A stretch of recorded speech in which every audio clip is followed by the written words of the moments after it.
I travel the world trying to introduce my message of sacred activism to people.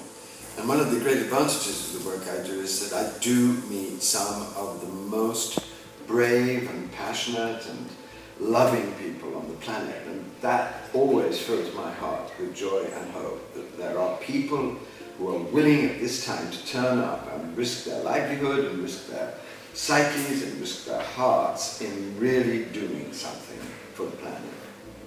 Yesterday, for example, I met Deborah, who has been researching for a long time into the environmental effects of what's going on in the barrier reef and in our environment around cairns, and showed me some absolutely devastating photographs of what's happening to the frog population through the spilling of chemicals into the waters.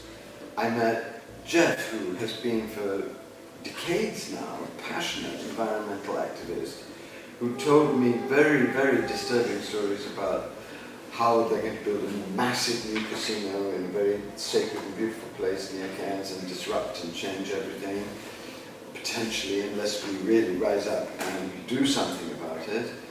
I met a wonderful woman, Christine, very passionate, who has been for decades too a community networker, someone working with the community to mobilize people.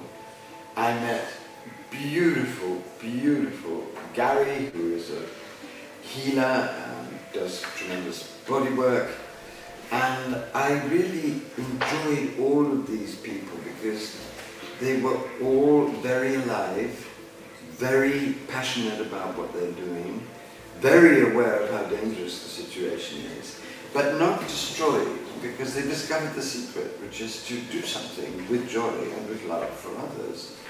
I had a wonderful conversation too with a remarkable woman called Listening Deepwater, I think her name was, who really moved my heart because she has a great passion for the mother, a great faith in the power of the divine feminine to transform this situation, and is doing wonderful work to wake people up to what really is at stake in Cairns and in the area, which is nothing less than the health of the Great Barrier Reef and the health of a community that is in danger of losing its connection with the reality of the beauty and the holistic truth of this extraordinary environment, which must be preserved in its purity for the world.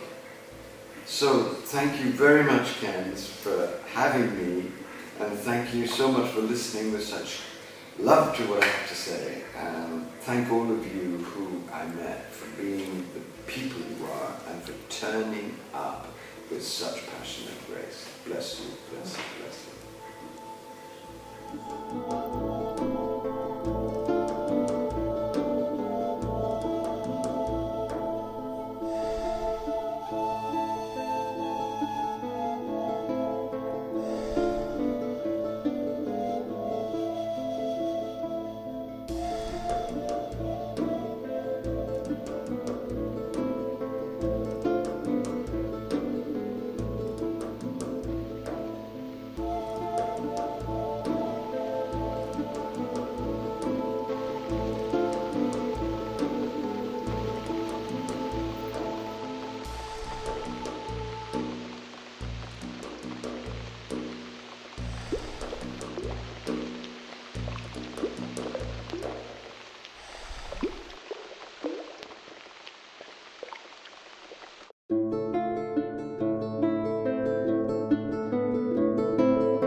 day, my wonderful day yesterday began with meeting the nanas, the wild, wild grandmothers of Cairns who are setting out on a walk to end fracking.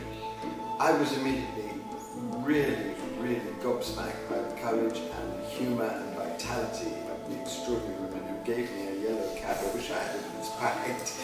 And for me, what they represent is the true wild force of the divine feminine that can really change this situation.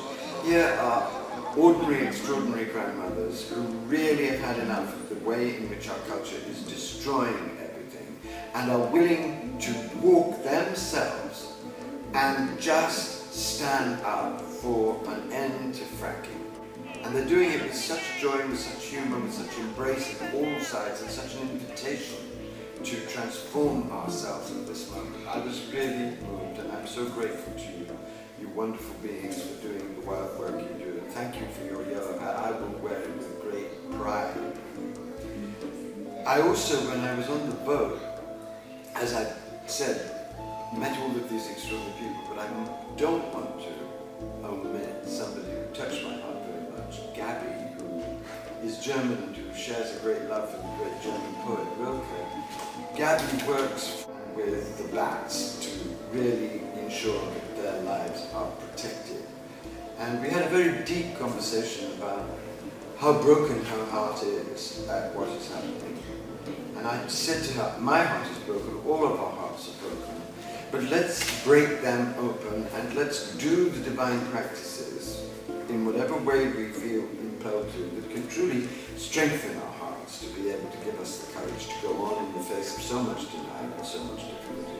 We had a truly beautiful exchange, and I remember her with great tenderness, as I do in fact all the people I met. So thank you for being such a wonderful community, and thank you for giving me such a glorious day. I will never forget it, and I hope that I shall be able to come back to Cairns and be part of your community. Look forward to seeing you again, Andrew. Thank you so much for being here. Thank you. Thank you. Keep up the wonderful work. Don't stop. Fortify yourselves. Be strong and happy and love each other and support each other.